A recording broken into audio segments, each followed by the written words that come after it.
CAP des Deux-Sèvres depuis 2004. J'ai auparavant exercé des fonctions en caisse primaire et en CARSAT. Je suis également délégué syndical au sein de mon organisme et je suis chef de file de la branche famille et à ce titre négociateur au sein de la fédération.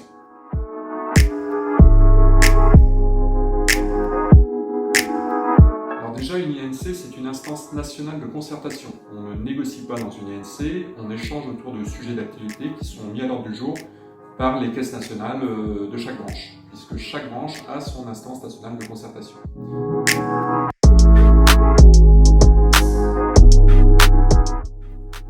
Elle se réunit une fois par trimestre. Je participe accompagné d'une équipe et bien sûr nous préparons le sujet en amont de l'instance nationale.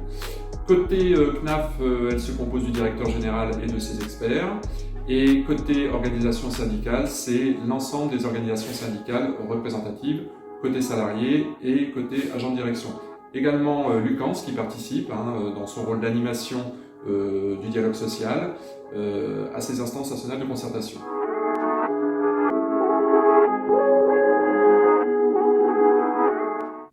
Alors c'est utile si l'on sait défendre nos valeurs. Une INC, c'est comprendre des évolutions et c'est aussi batailler dès lors qu'on pressent une difficulté. Et toujours ramener les choses à l'humain, chose qui nous est chère à la CFTC. À l'humain, qu'il s'agisse des salariés, des branches concernées et des usagers. Pour autant, une INC, il n'y a pas d'obligation de résultat. C'est plus des signes qui vont nous conforter dans son utilité. J'en veux pour preuve un directeur général, par exemple, qui reconnaît ses erreurs et qui s'engage véritablement à revoir certaines échéances, notamment, quand on parlait tout à l'heure de la branche famille, sur l'évolution des réformes du système d'information. Cela pour soulager l'ensemble des salariés d'une charge de travail pesante.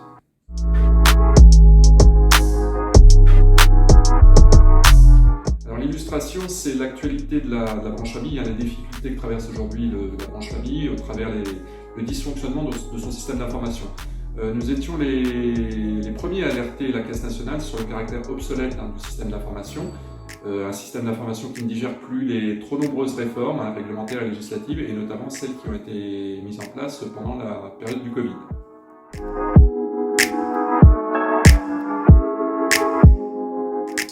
Alors c'est un positionnement de terrain qui s'appuie fortement sur les retours du réseau et aussi sur l'expérience des salariés adhérents.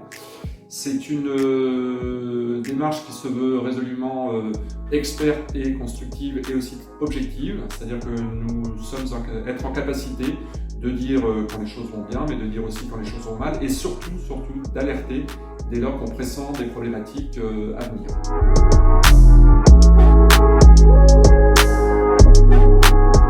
Alors, le dialogue social aujourd'hui, il est altéré, il est contraint. Pour autant, ça ne doit pas nous empêcher de continuer à œuvrer collectivement au sein de la CFTC pour peser au niveau de toutes ces instances. On a parlé des INC, mais il y a aussi d'autres instances nationales. Donc voilà, il faut continuer à être actif, à être réactif pour peser, je dirais, sur tous ces éléments que nous venons d'évoquer.